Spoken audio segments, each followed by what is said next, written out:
a todos, hermanos. Dios les bendiga. Les invito a que por favor abran sus Biblias en 1 Corintios capítulo 15. 1 Corintios capítulo 15.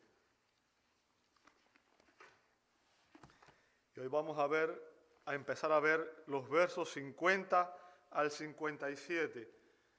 1 Corintios 15, 50 al 57. Vamos a empezar ese pasaje el día de hoy, pero nada más vamos a ver la mitad, ¿verdad? No podemos verlo todo porque es muy rico, tiene mucha enseñanza. Así que hoy vamos a ver la mitad y el próximo domingo veríamos la siguiente mitad.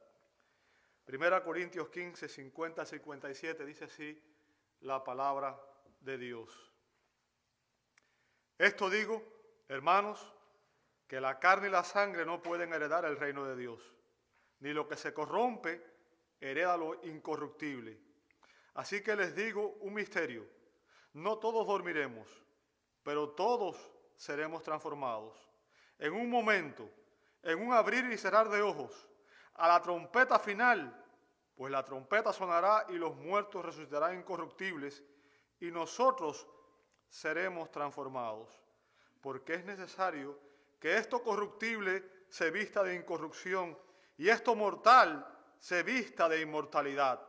Pero cuando esto corruptible se haya vestido de incorrupción y esto mortal se haya vestido de inmortalidad, entonces se cumplirá la palabra que está escrita: devorada ha sido la muerte en victoria.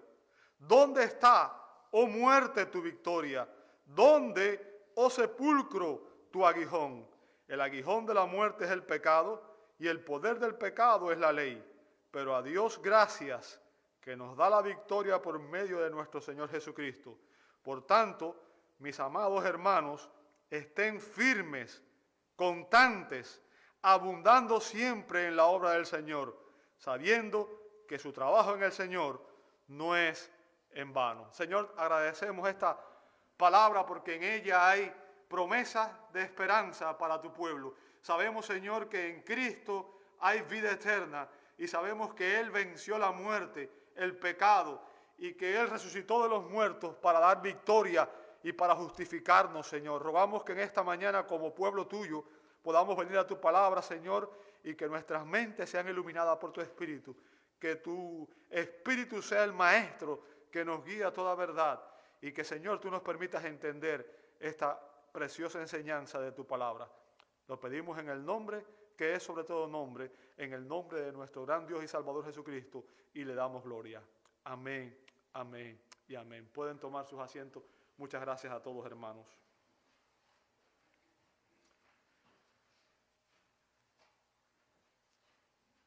Cuando la hija del gran reformador Martín Lutero tenía 14 años, se enfermó gravemente y estaba muriendo. Lutero oró a Dios de esta manera: oh Dios, la amo tanto, pero sin embargo, hágase tu voluntad. Entonces se volvió hacia su hija y le preguntó: Magdalena, ¿prefieres estar conmigo o prefieres ir y estar con tu Padre Celestial? La niña respondió: Padre, como Dios quiera. Lutero sostuvo a su hija en sus brazos hasta que ésta finalmente cerró sus ojos y murió. Y mientras él la sepultaba, dijo estas palabras: oh, mi querida Magdalena, un día te levantarás del sepulcro y brillarás como las estrellas. Qué extraño estar tan triste y sin embargo saber que todo está en paz, que todo está bien. Es esta la esperanza a la hora de la muerte que nos da la resurrección. La resurrección es la esperanza de todo cristiano. Saber que la muerte física no es el final, sino el comienzo de algo superior, algo mucho más grande y mejor de lo que tenemos hoy. Estamos llegando a la conclusión del capítulo 15, un capítulo que el apóstol Pablo ha dedicado a enseñar la importante doctrina de la resurrección. Y en estos versos que vamos a ver el día de hoy, vamos a empezar la vida del día de hoy, el apóstol nos enseña dos acciones divinas que nos prepararán para la eternidad. Dos acciones divinas que nos prepararán para la eternidad. O sea, dos cosas que Dios va a hacer en nosotros y que nos van a preparar para poder entrar al reino celestial. ¿Bien? ¿Cuáles son esas acciones? Bueno, Pablo nos dice que en preparación para la eternidad tendrá lugar una transformación, y eso lo vamos a ver en los versos 50 al 53, y un triunfo en los versos 54 al 57. Vamos a empezar a ver hoy, y bueno, hoy nada más vamos a ver el primer punto, que es una transformación, versos 50 al 53. Versos 50 al 53 habla de la transformación que Dios va a obrar en los cristianos. Bien, y recuerde, este pasaje habla de la resurrección de los creyentes, porque yo quiero que usted entienda algo. Toda persona va a resucitar. Simplemente va a haber algunos que no van a resucitar para la vida eterna, sino para condenación eterna. Aquellos que no han recibido a Cristo, que han rechazado la gracia de Dios en Cristo, ¿verdad? Pero Pablo está aquí enfocado en hablar de la resurrección de los cristianos. Y verso 50 dice, y esto digo, hermanos. Fíjense, estas palabras sirven de introducción a un principio fundamental que vamos a ver a continuación. O sea, ahora Pablo va a establecer un principio que es lo que rige el resto de esta enseñanza. Bien, ese principio lleva a esta enseñanza a un clímax, o sea, es lo más importante que usted tiene que entender. Déjame decirte, estos versos que vienen a continuación, el apóstol Pablo, emocionado, explota en un canto de alabanza. Bien, aquí esto es poesía, es algo excepcional, es una enseñanza única de lo que Dios va a hacer con usted y conmigo, que estamos en Cristo. Ahora, ¿cuál es el principio que Pablo introduce aquí? ¿Cuál es el principio? ¿Qué es lo que Pablo quiere que usted y yo entendamos? Fíjense lo que dice a continuación. Y es que la carne y la sangre, fíjense, carne y sangre, ¿qué significa eso? Necesitamos entender lo que el apóstol quiere decir. Recuerda, hay muchos pasajes en la Escritura donde se usa el término carne para referirse a la naturaleza caída humana, ¿verdad? Se dice que nosotros vivimos en la carne, o sea, que somos pecadores por naturaleza. Pero cuando se usa de esta manera, carne y sangre, se está refiriendo a nuestros cuerpos físicos, a nuestros cuerpos naturales, a los cuerpos que heredamos de Adán. O sea, el cuerpo tal y como lo tenemos, lo tiene todo ser humano. Bien, se está refiriendo a nuestros cuerpos en el estado natural, nuestro cuerpo en el estado actual. Y Pablo dice que carne y sangre, la carne y la sangre, nota el principio a continuación, no puede heredar el reino de Dios. Ese es el principio. ¿Lo entendió? Carne y sangre, o sea, nuestros cuerpos físicos como están ahora, no pueden entrar al reino de Dios. No pueden entrar al reino eterno. No pueden entrar a la presencia de Dios. Ese argumento, ese principio define la imperiosa necesidad de que nuestros cuerpos físicos sean transformados. Tiene que ocurrir una transformación para que nosotros podamos entrar al reino de Dios. Bien. Nuestros cuerpos naturales fueron diseñados por Dios y están maravillosamente adaptados para la vida en la tierra. Pero Pablo deja claro que no son actos para habitar en el cielo. Ya les he dicho otras veces, si usted lo montan en un avión y lo elevan y lo sacan a una altura, no resistiría. Nuestros cuerpos morirían, no aguantarían la presión. En otras palabras, nuestros cuerpos físicos están adaptados a la vida en este ambiente, pero no pueden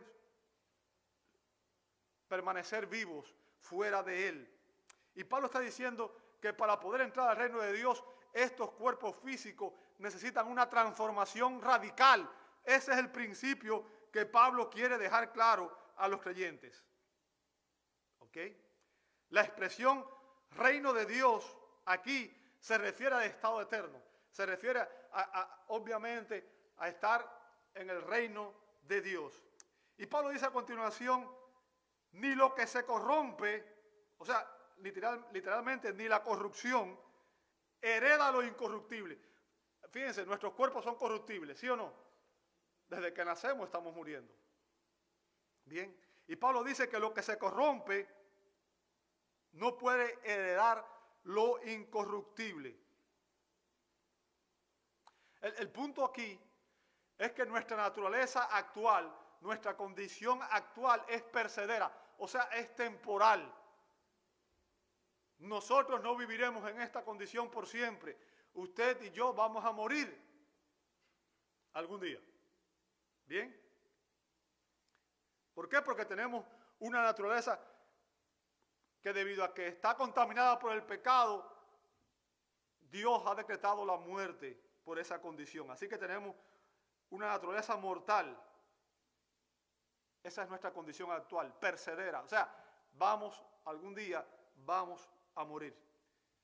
Y una naturaleza que es mortal, que es perecedera, no puede tener posesión de un reino que es imperecedero y que es eterno. ¿Ok? O sea, lo temporal no puede poseer lo que es eterno. Es imposible. Es imposible.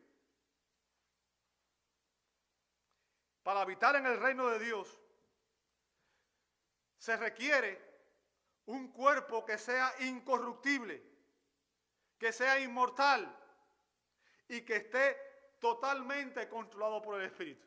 Eso es lo que Pablo está diciendo aquí. O sea, se requiere un cuerpo diferente al cuerpo que usted y yo tenemos hoy. Se requiere que estos cuerpos mortales, temporales, sean transformados y se conviertan en cuerpos que sean imperecederos, que no mueran. Carne y sangre, o sea, estos cuerpos físicos son absolutamente inadecuados para la existencia en el reino de Dios. Por tanto, necesitan una transformación radical. Fíjense, y ahora Pablo va a enseñar aquí que todos los creyentes, todos, sin excepción, los muertos y los vivos, cuando el Señor venga a llevar su iglesia, todos los creyentes, los muertos y los vivos, en la resurrección, Dios nos dará cuerpos glorificados, cuerpos espirituales, cuerpos incorruptibles, aptos para la vida en el cielo. Ese es el punto que Pablo está resaltando aquí en estos versos. Ahora, ¿cómo lo sabemos? Recuerden, Pablo pone un modelo. Recuerden cuál es el prototipo. Hablamos del prototipo hace 2 semanas atrás. ¿Recuerdan eso? Dijimos que el prototipo de nuestros cuerpos de resurrección, ¿quién será? Jesús. Bien. Recuerde que cuando Jesús vino a la tierra, Él se hizo hombre y Él asumió un cuerpo que era carne y sangre. O sea, asumió un cuerpo natural como el nuestro, con una sola diferencia, y es que el cuerpo de Jesús no heredó el pecado. Pero era un cuerpo humano, como el suyo y como el mío, un cuerpo que sentía sed, sentía cansancio, tenía que dormir, las mismas necesidades físicas que tenemos nosotros. Bien, Jesús tuvo un cuerpo como el nuestro durante su ministerio terrenal. Sin embargo, antes de su ascensión, después de su muerte, en la resurrección, Jesús recibió un cuerpo glorificado. Aún el cuerpo de nuestro Señor Jesucristo tuvo que ser glorificado para entrar al cielo. ¿Entiende eso? Y Pablo está usando ese modelo, ese patrón, está usando a Cristo como el prototipo de nuestra resurrección. Y está diciendo que así como Cristo vino y vivió en un cuerpo humano natural, pero a su muerte su cuerpo tuvo que ser glorificado para poder regresar, retornar a la gloria eterna, así también su cuerpo y el mío tienen que ser transformados para que podamos entrar a la presencia de Dios. Eso es lo que Pablo está enfatizando aquí. Recuerda también que Pablo puso otro ejemplo, el ejemplo de la semilla que se planta en la tierra, ¿verdad? La semilla se planta y ella se muere y se transforma de una forma radical y maravillosa. Bien, ese fue otro ejemplo que Pablo puso.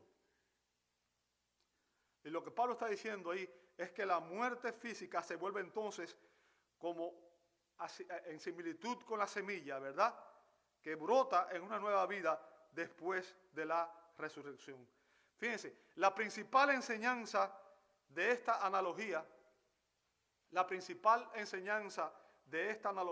es que en la resurrección ocurrirá una transformación radical de nuestros cuerpos. Nuestros cuerpos van a ser transformados de una manera radical. Y ya esos nuevos cuerpos que recibiremos no tendrán ninguna relación con el pecado, con la muerte, con la decadencia, con el sufrimiento, sino que serán cuerpos gloriosos, serán cuerpos que obviamente no perecerán, no se enfermarán, serán cuerpos gloriosos. Bien, fíjense, a continuación Pablo dice en el verso 51, he aquí os digo un misterio. Ahora, fíjense, esta es una introducción enfática y anuncia la revelación de un misterio. Y recuerda, un misterio en la Escritura no es un misterio como en las películas de misterio, ¿verdad? Se refiere simplemente a algo que Dios antes no había revelado, pero que ahora ha sido revelado. En otras palabras, la enseñanza que va a dar Pablo a continuación es una enseñanza que no había sido revelada en el Antiguo Testamento, pero ahora Dios está usando a Pablo como el canal para dar esa nueva revelación. Y a través de Pablo, Dios va a revelar su palabra, va a dar una enseñanza para todos nosotros. Bien, en este caso, Pablo va a hablar sobre un punto específico y es el rapto de la iglesia. El rapto de la iglesia nunca fue revelado en el Antiguo Testamento. Es algo que aparece solo en el Nuevo Testamento. Y sabe, Jesús llamó estas enseñanzas los misterios del reino. Los misterios del reino. Usted puede ver eso en Mateo 13:11, Marcos 4:11 y Lucas 8:10. O sea, Jesús está hablando ahí de esos misterios del reino, cosas que no habían sido reveladas en el Antiguo Testamento, pero que ahora son reveladas por Jesús y por sus apóstoles.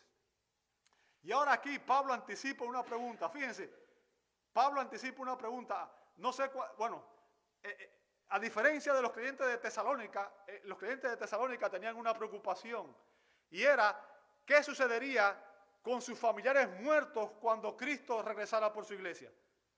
¿Qué sucederá con los muertos cuando Cristo regrese por la iglesia? Eso era la preocupación en Tesalónica. Sin embargo, en Corinto, la pregunta era otra, era totalmente diferente. La pregunta es, ¿qué sucederá con los vivos cuando Cristo regrese por su iglesia? Y Pablo responde a esa pregunta y explica, fíjense lo que dice a continuación, no todos dormiremos. No todos dormiremos. O sea, cuando Cristo venga a buscar su iglesia, dice Pablo, no todos dormiremos. Ahora, recuerde, el término dormir ahí es un eufemismo, es una manera más delicada de referirse a la muerte física. ¿Recuerdan cuando Jesús estaba con sus discípulos y dijo, Lázaro duerme? Y los discípulos dijeron, pero si duerme significa que se está recuperando y que se va a poner mejor. Y Jesús les tuvo que decir, no, Lázaro ha muerto. Bien, ahora eso mismo es, Pablo está diciendo, cuando Cristo venga a buscar su iglesia, no todos estarán muertos. Esa es la expresión literal ahí, ¿verdad? Sin embargo, note lo que dice a continuación. Pero, ¿quiénes? Todos seremos, ¿qué cosa? Transformados. ¿Se da cuenta? O sea, Pablo está diciendo, todos, aunque no todos van a estar muertos el día que Cristo venga por su iglesia. O sea, va a haber algunas personas que ese día van a estar vivos físicamente.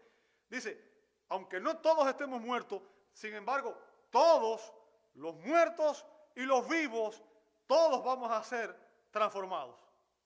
¿Se da cuenta?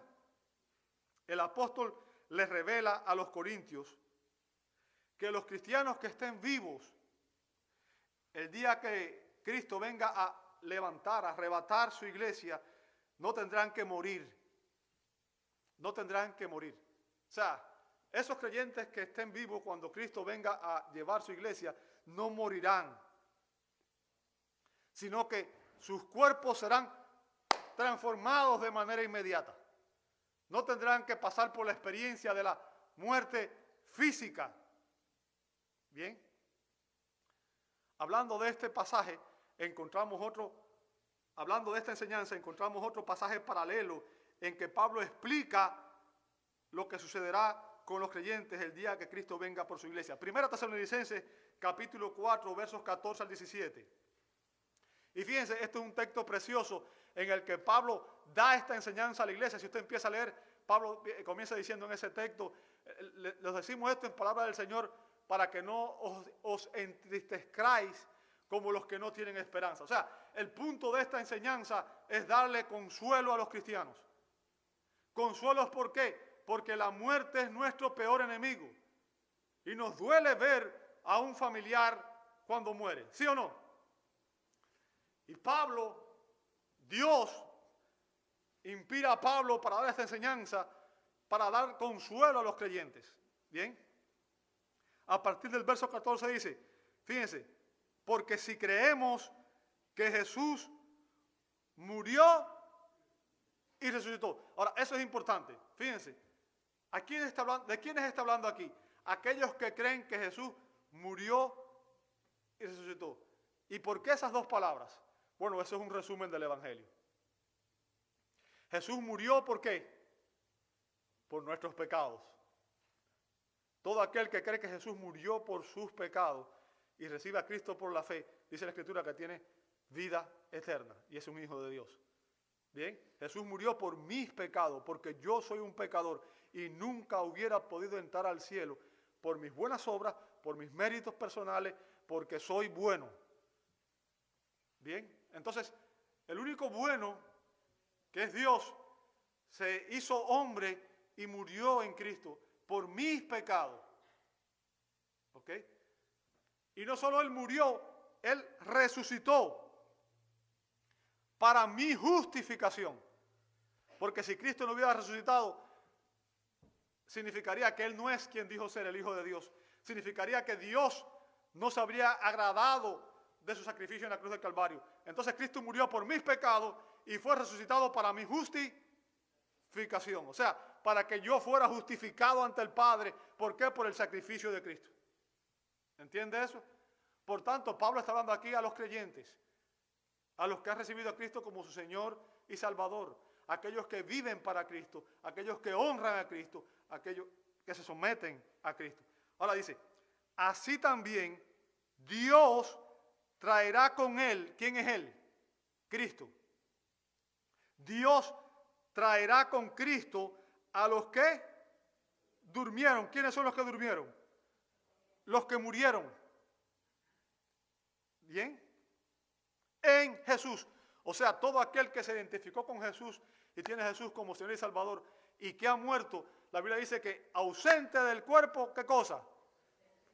Por tanto, toda persona que ha muerto, que es cristiano y ha muerto, hoy su cuerpo está en un sepulcro o donde quiera que esté. Pero su alma, su espíritu está ¿dónde? En la presencia de Dios. Ahora, el día que Cristo venga por su iglesia, dice la Escritura, que esos espíritus, esas almas, van a venir con Jesús. ¿A qué? Vamos a seguir leyendo aquí.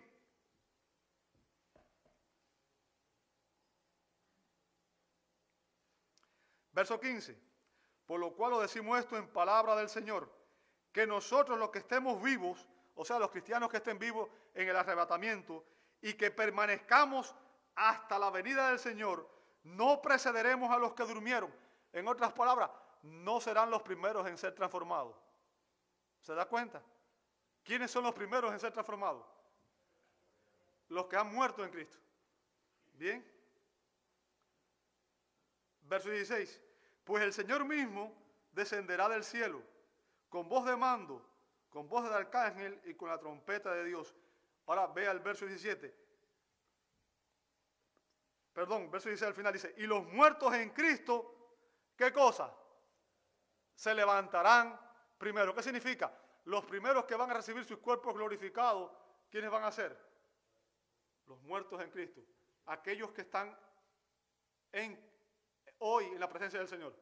Aquellos cristianos que han muerto y que hoy están en la presencia de Dios. Ellos van a ser los primeros que van a recibir cuerpos glorificados. El Señor va a levantar sus cuerpos de donde quiera que estén y va a darles un cuerpo transformado que va obviamente a estar unido a sus almas, a sus espíritus. ¿Bien? Verso 17. Dice, entonces nosotros, note, ahora está hablando de quiénes, los que estemos vivos y que permanezcamos, ¿seremos qué cosa? O sea, y ese es el término que se usa aquí en el arrebatamiento de la iglesia. Por eso se conoce así ese pasaje. Este es el arrebatamiento de la iglesia. Recuerde, aquí se está hablando de la resurrección de los cristianos, de los creyentes del Nuevo Testamento, de los creyentes de la era de la iglesia. ¿Entiende eso? No había iglesia en el Antiguo Testamento, solo en el Nuevo Testamento. ¿Bien? Seremos arrebatados juntamente con ¿quiénes? Con nuestros hermanos en la fe, con aquellos que estaban muertos, pero que ahora han sido resucitados. Bien, seremos arrebatados juntamente con ellos en las nubes al encuentro del Señor en el aire, y así estaremos, ¿por qué tiempo? Con el Señor siempre. O sea, después de esto, nunca más habrá muerte. Después de que nuestros cuerpos sean transformados, estaremos para siempre con el Señor y con todos nuestros hermanos en Cristo en el reino eterno. ¿Entendió eso? Eso es importante. Y esta es una revelación que Dios dio a través del apóstol Pablo, como vemos ahí en el verso 15. Fíjense que Pablo dice en el verso 15, por lo cual os decimos esto, por la palabra del Señor. En otras palabras, Pablo no estaba hablando aquí algo de su propia inspiración, de su propio entendimiento. Pablo estaba hablando aquí en nombre de Dios, inspirado por el Espíritu Santo. ¿Se da cuenta?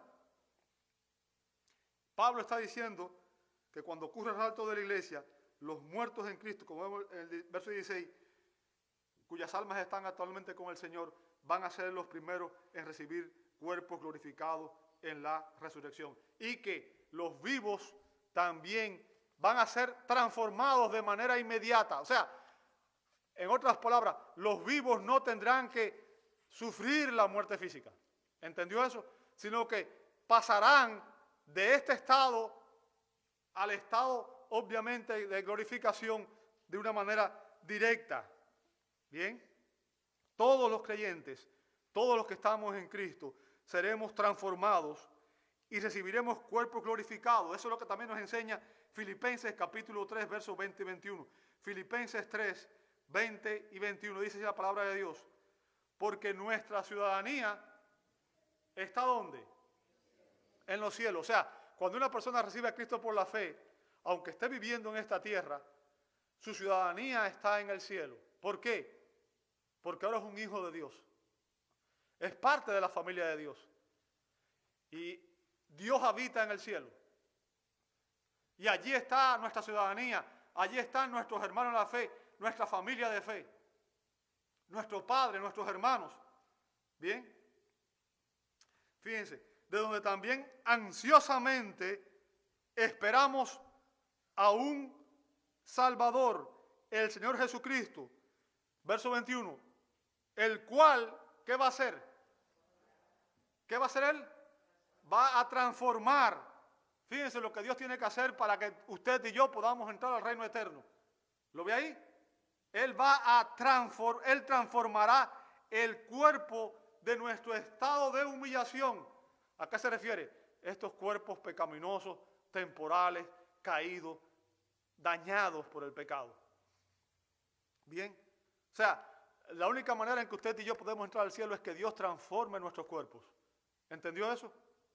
El cual transformará el cuerpo de nuestra humillación en conformidad al cuerpo de ¿quién? ¿Y el cuerpo de la gloria de quién? De Cristo. En otras palabras, estos cuerpos terrenales van a tener que ser glorificados y van a tener que ser hechos a la semejanza del de Cristo. Tendremos cuerpos como el de Cristo. ¿Bien? Y esto sucederá, fíjense como dice, por el ejercicio del poder que tiene aún para sujetar todas las cosas a sí mismo. O sea, porque Él es soberano y porque Él tiene el poder para hacerlo. ¿Bien? Él tiene el poder para hacerlo. O sea, esa transformación milagrosa, amado hermano, es la que permitirá que todos los creyentes estemos igualmente equipados para entrar al reino de Dios, para entrar al cielo. Nuestros nuevos cuerpos, nuestros cuerpos de resurrección serán como el cuerpo de Cristo. Serán rediseñados y adaptados para habitar en el reino eterno de Dios. Ahora, la pregunta es, ¿cómo ocurrirá eso? ¿Verdad? ¿Cómo va a ocurrir eso? ¿Cómo será? ¿Será un proceso? ¿Cómo va a pasar? Bueno, Pablo responde aquí, verso 52, dice, en un momento, ¿lo ven en el verso 52? En un momento, fíjense, Pablo dice que esta transformación será como instantánea, instantánea. ¿Sabe? El término momento ahí es una traducción del adjetivo griego átomos, átomos. Y todo el mundo sabe lo que es un átomo, ¿cierto? Una partícula, ¿bien? ¿Sabe? El adjetivo átomos es una palabra compuesta de un A que obviamente es un negativo. Usualmente ponemos un A siempre que vamos a decir que algo no es. Por ejemplo, decimos una persona que no es creyente, decimos que es un ateo. ¿Qué significa? Que no cree en Dios, ¿verdad? Entonces, un átomo, el término temo, significa cortar, dividir. Por tanto, la palabra átomo significa lo que no se puede dividir.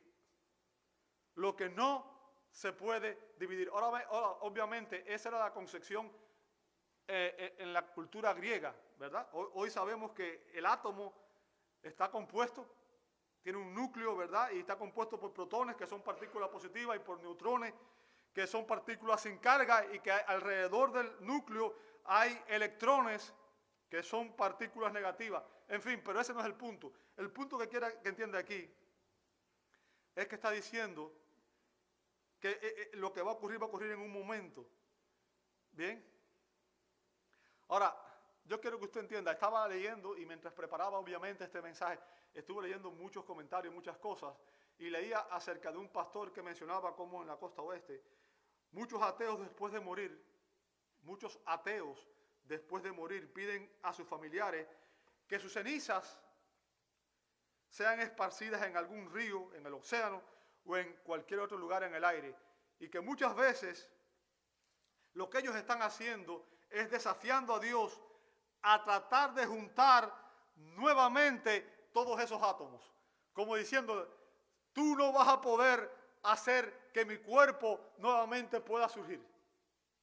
O sea, es un desafío a Dios por parte de los incrédulos, porque creen que de esa manera Dios no va a poder volver a unir todas las partes de sus cuerpos, ¿verdad? Uno de los principales argumentos en contra de la resurrección es que Dios no podrá volver a reunir todas las partes que componen a un cuerpo físico.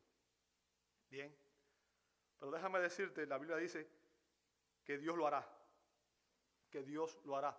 Cuando estaba preparándome también leí acerca de un famoso rey que fue un hombre impío totalmente, y que cuando murió pidió que su tumba fuera hecha de concreto firme y que le hicieran bien gruesa y que pusieran sobre su tumba, sobre su lápida, pusieran una placa de granito bien grueso para que Dios no pudiera sacar su cuerpo nunca de la tumba. Lo que este hombre nunca calculó fue que en una ocasión cayó una semilla de un árbol y el árbol empezó a echar raíces y las raíces del árbol quebraron el pavimento y la tumba quedó expuesta. Ahora, imagínense ustedes, si un simple árbol puede abrir el pavimento y romper, imagínense que no puede hacer Dios. Es una estupidez pensar que Dios no tiene el poder de reunir nuestros cuerpos donde quiera que estos estén. Si Dios nos creó de la nada, Dios creó lo que existe de la nada. Por su palabra, Dios creó el universo. Bien. Ahora, el punto que quiero que entienda aquí al final es que el adjetivo átomo se usa en referencia al tiempo. Fíjense lo que dice a continuación, y esta expresión demuestra que se está refiriendo al tiempo. Dice, en un abrir y cerrar de ojos, ¿lo veis? Y este es otro sustantivo griego, ricto, significa lanzar. Se usaba en referencia a cualquier movimiento rápido.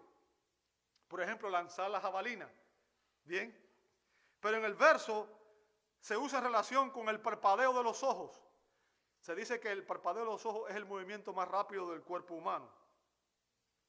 Y el punto aquí es que significa una unidad de tiempo extremadamente corta.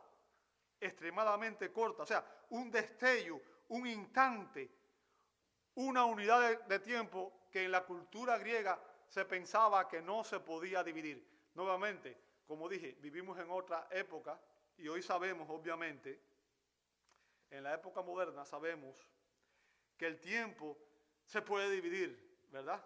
Existen los nanosegundos, o sea, milésimas de segundo. El hombre ha llegado a tener equipos que hacen una precisión, miden el tiempo con una precisión increíble, ¿bien? Y el punto aquí, amado hermano, es que alguien dijo que esta transformación de la que Pablo está hablando aquí, ocurrirá como en la sexta parte de un nanosegundo. Y para que usted tenga una idea, un nanosegundo es la milmillonésima parte de un segundo. O sea, no se puede ni siquiera tener idea de cómo será. Va a ser así, ya. Cuando ocurra nadie se va a dar cuenta. ¡Pum! Ya pasó. Bien. O sea, el punto de Pablo es que esta maravillosa transformación de muerte a vida y de mortal a inmortal no será un proceso, sino que será extremadamente rápido, algo instantáneo. Bien. Y fíjense que Pablo dice a continuación, a la trompeta final. Ahora, ahí tengo que hacer una aclaración. En primer lugar, tenemos que entender el uso que se hace del término trompeta en la Escritura. En la Escritura del Antiguo Testamento, recuerde, la Escritura es una unidad, ¿verdad? Tenemos dos testamentos, pero al final de cuentas, el Antiguo Testamento es una preparación para el Nuevo. Bien. En el Antiguo Testamento, las trompetas se usaban para convocar al pueblo, para llamar al pueblo. Usted puede ver eso, por ejemplo, en Números capítulo 10, versos 1 y 2, es lo que vamos a leer. Dice ahí, Números 10, y siguió el Señor hablando a Moisés diciendo, hazte, ¿qué cosa? Hazte 2 trompetas de plata, las harás labradas a martillo, y te servirán, ¿para qué? Para convocar a la congregación y para dar la orden de poner en marcha a los campamentos. O sea, las trompetas, ¿qué propósito tenían? Convocar al pueblo. Bien, alertar al pueblo.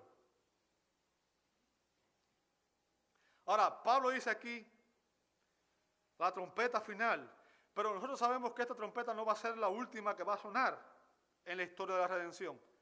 Y usted va a decir, bueno, entonces, ¿hay una contradicción? No, porque se está refiriendo a un evento específico. Bien, se está refiriendo a un evento específico.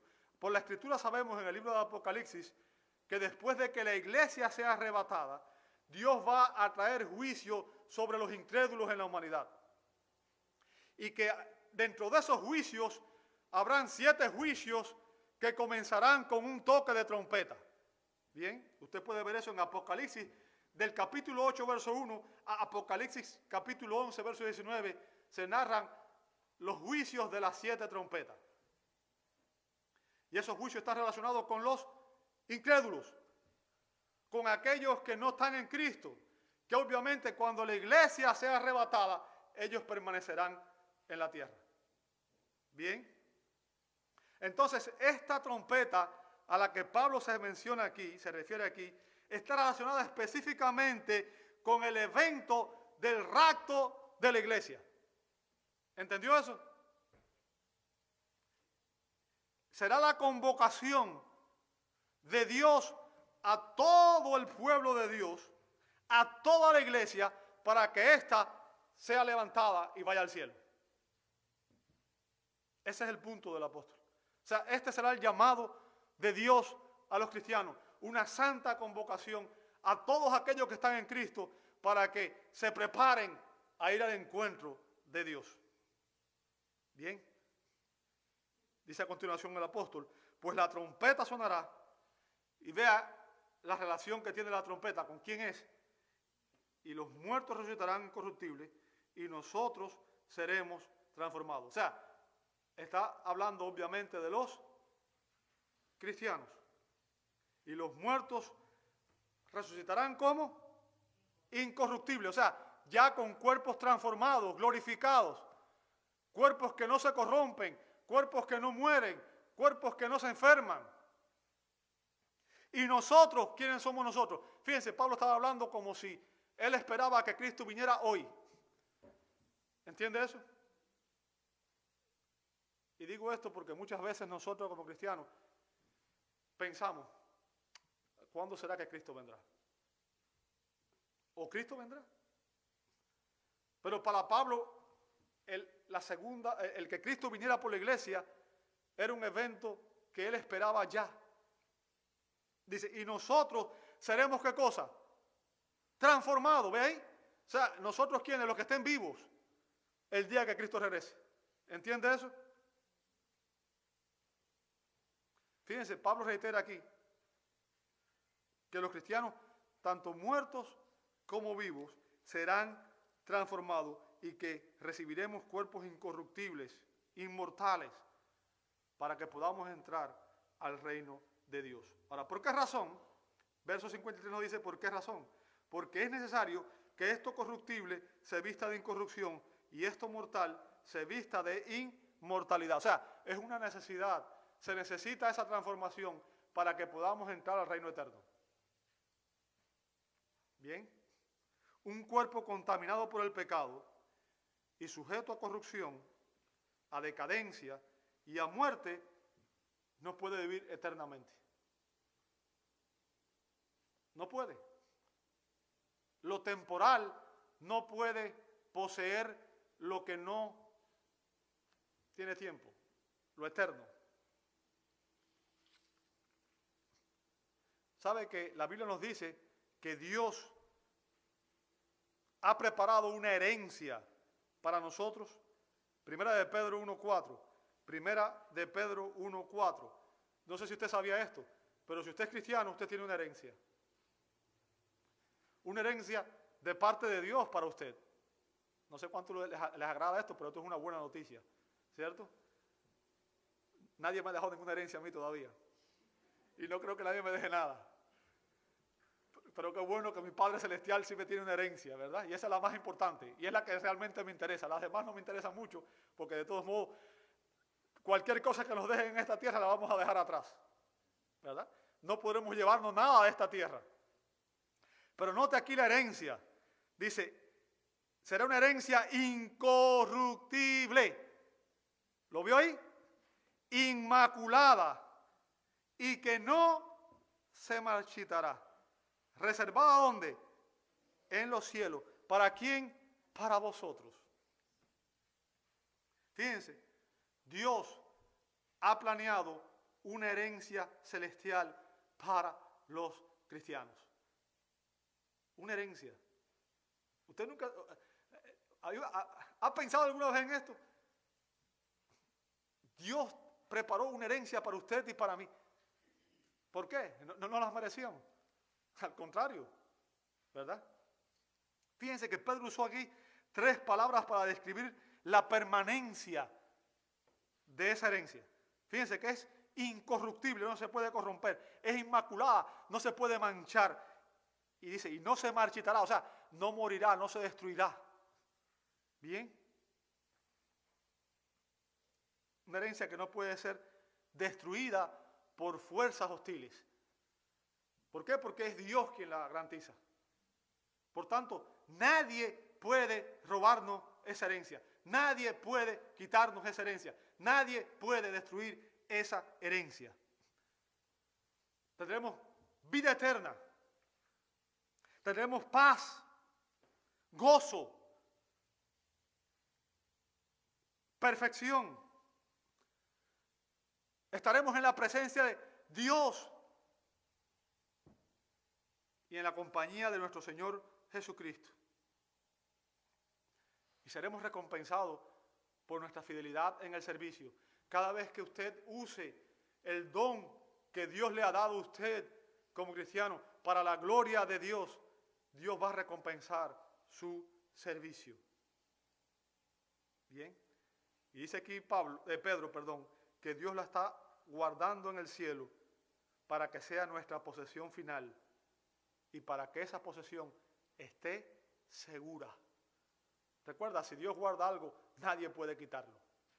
¿Entiendes eso? Ahora, fíjense, en el verso 53, Pablo habla de la palabra vestir, ¿verdad? En el verso 53, Pablo usa la palabra vestir. Porque es necesario que esto corruptible, ¿qué cosa? Se vista de incorrupción.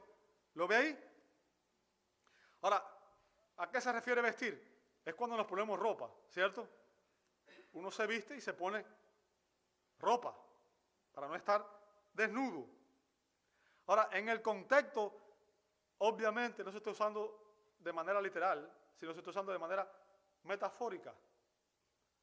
Y Pablo se está refiriendo a cuando nuestros cuerpos, o sea, nuestros espíritus redimidos, sean vestidos con los cuerpos redimidos. En otras palabras, cuando una persona hoy muere, su alma y su espíritu va a Dios, pero su cuerpo quedó ¿dónde? En el sepulcro, donde quiera que esté, ¿verdad? Y en la Biblia eso se considera estar desvestido. Desvestido. Pero nosotros no queremos estar desvestidos porque cuando Dios nos creó espíritu, alma y cuerpo. ¿Entiende eso? Por tanto, necesitamos un cuerpo, anhelamos un cuerpo. Pero como dijimos, este cuerpo físico no puede entrar al reino de Dios. Por tanto, los cristianos que mueren hoy, solamente va su alma, su espíritu a la presencia de Dios. ¿Bien? Ahora, note conmigo en el verso, en 2 Corintios 5, 1 al 5, Pablo explica esto. 2 Corintios 5, 1 al 5. Dice, porque sabemos que si la tienda terrenal que es nuestra morada es destruida. Ok, recuerde, Pablo está usando metafóricamente, aquí está hablando metafóricamente. La tienda terrenal, ¿a qué se refiere la tienda terrenal? Nuestros cuerpos físicos. Bien, fíjense, la tienda terrenal que es nuestra morada, o sea, donde mora nuestra alma. Recuerde, el hombre fue un alma viviente cuando Dios puso en él aliento de vida. Recuerda eso, ¿verdad? Entonces, el hombre es un cuerpo físico animado por un alma inmaterial. ¿Bien? Si la tienda terrenal, que es nuestra morada, es destruida, o sea, cuando va al sepulcro y se destruye porque vuelve al polvo de donde fue tomada, ¿recuerda eso? Fíjense, y Pablo está recalcando aquí la fragilidad de nuestros cuerpos físicos. ¿Por qué? Porque nuestra tienda terrenal es temporal, es frágil, ¿bien? Es transitoria, es efímera. Ahora, note lo que dice a continuación. Tenemos ¿de quién? Tenemos de Dios. Fíjense, una tienda, un edificio. O sea, va a ser una mansión lujosa. Ahora, no se imagine que, no piense que estamos hablando aquí del Evangelio de la Prosperidad. Lo que estamos diciendo es que vamos a tener un cuerpo más bonito, señores. ¿Ok? Ya el cuerpo todo adolorido y ya, ¿verdad? Que nada más son dolores y achaques y sin pelo y casi sin diente ahorita. Y porque uno vuelve a la niñez, ¿verdad? Después que se pone viejito. Vamos a recibir un cuerpo nuevecito, con todos los dientes parejitos, buen pelo, ¿verdad? Tenemos de Dios un edificio, una casa. Nota a continuación cómo va a ser esa casa. No hecha por manos. ¿Qué significa? Que va a ser algo que Dios mismo va a hacer de manera sobrenatural. Y nota a continuación lo que dice. ¿Será como? Eterna. O sea que ese nuevo cuerpo que vamos a recibir no se puede destruir porque es eterno. ¿Sabe? Una de las contradicciones más grandes que hay entre el cristianismo es que mucha gente dice que la salvación se puede perder. Porque Jesús dijo, a mis ovejas yo les doy vida eterna. Una pregunta, ¿algo que es eterno se puede perder? Porque si se puede perder no es eterno. Eso es una contradicción. El que está diciendo eso no sabe lo que está diciendo. Ahora, el nuevo cuerpo que Dios nos va a dar va a ser un cuerpo restaurado totalmente, un cuerpo glorificado, un cuerpo transformado, un cuerpo eterno.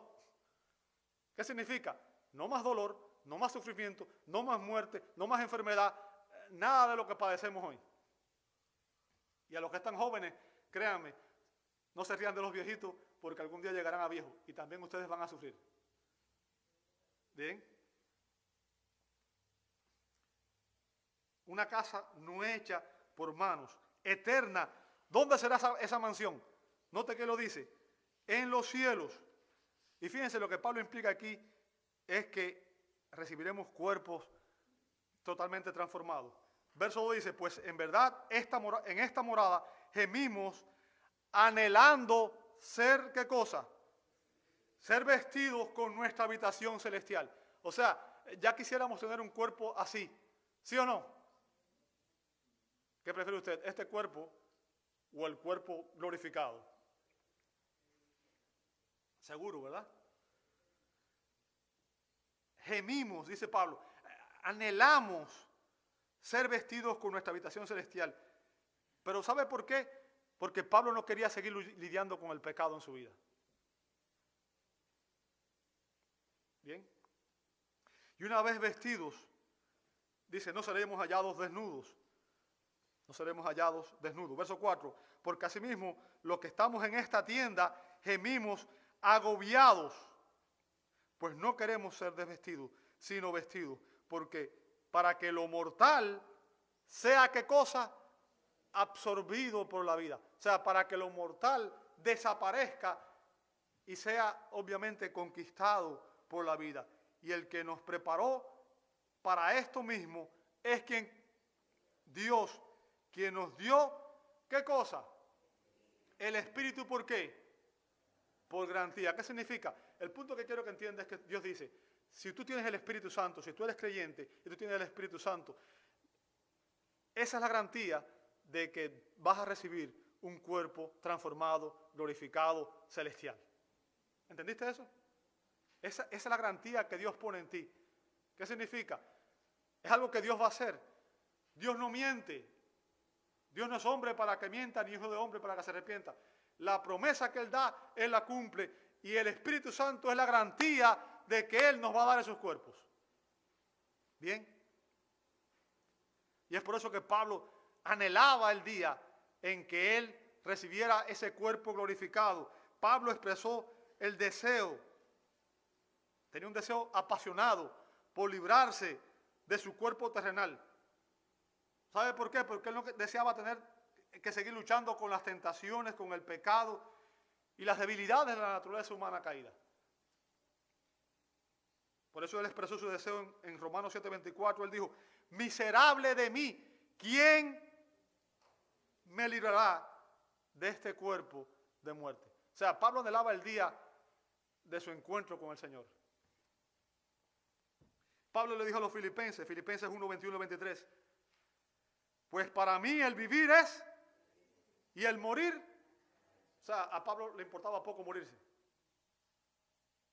Bien, le importaba poco morirse. Pero si el vivir en la carne, esto significa para mí una labor fructífera, entonces no sé cuál escoger. O sea, Pablo dice, ¿sabes qué?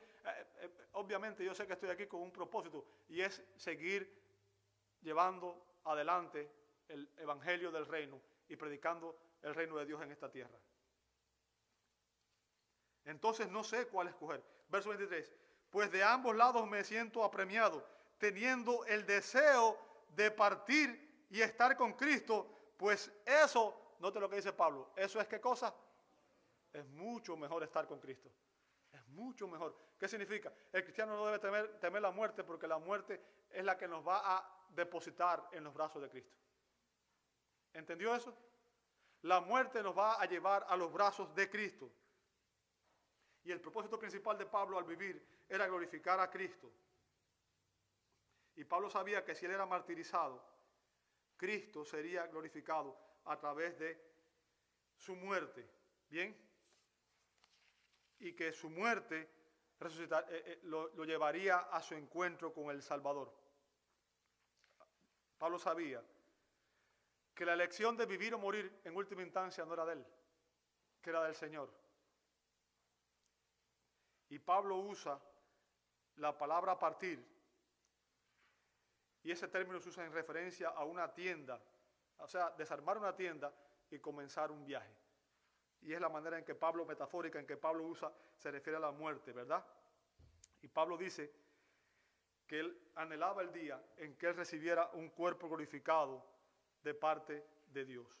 Amados, como cristianos, usted y yo tenemos una promesa de que Dios nos va a dar unos cuerpos transformados, unos cuerpos glorificados. Y sabe, en el cielo usted y yo usaremos nuestros cuerpos físicos simplemente para adorar a Dios por la eternidad. ¿Sabe eso? Eso va a ser lo que vamos a hacer eternamente. Ahora, el punto que quiero que usted medite conmigo hoy, para terminar, es que si realmente nosotros creemos en la resurrección, si realmente nosotros anhelamos tener ese cuerpo transformado, glorificado, ese cuerpo como el de nuestro Señor Jesucristo, debemos entender lo que la Escritura nos enseña, y es que debemos empezar a vivir en esta tierra como viviremos en el cielo.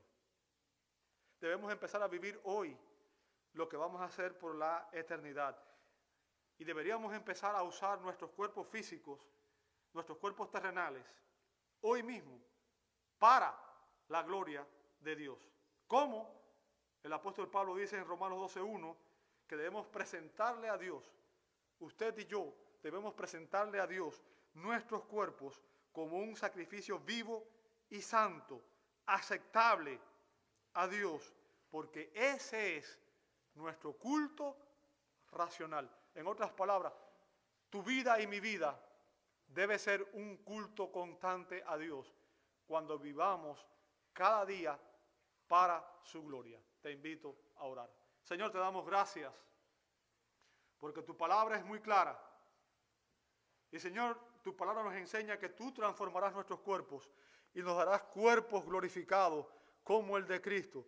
Cuerpos transformados, cuerpos en los cuales no habrá más relación con el pecado, la muerte, el dolor y el sufrimiento. Cuerpos con los cuales podremos entrar a tu reino eterno y disfrutar en las mansiones terrenales, celestiales. Señor, gracias, porque sabemos que esa obra es tuya. Y sabemos que la garantía que tú nos has dado es el Espíritu Santo. Señor, pedimos que tú nos santifiques cada día más. Nos moldees cada día más a la semejanza de nuestro Señor Jesucristo. Padre, gracias por esta lección de tu palabra, porque ella es fuente de gozo, de alegría, de esperanza. Saber que tenemos una herencia y que tenemos un nuevo cuerpo, un cuerpo que tú nos darás, un cuerpo que tú has preparado, Señor, en el cual podremos gozar eternamente en las mansiones celestiales. Señor, recibe nuestra gratitud y nuestra adoración y permite, Señor, que podamos realmente vivir hoy en estos cuerpos que tú nos has dado, terrenales, podamos vivir para tu gloria y podamos honrarte y glorificarte a través de ellos, Señor. Prepáranos para el día glorioso en que vayamos a tu encuentro. Lo pedimos en el nombre de Jesús. Amén y amén.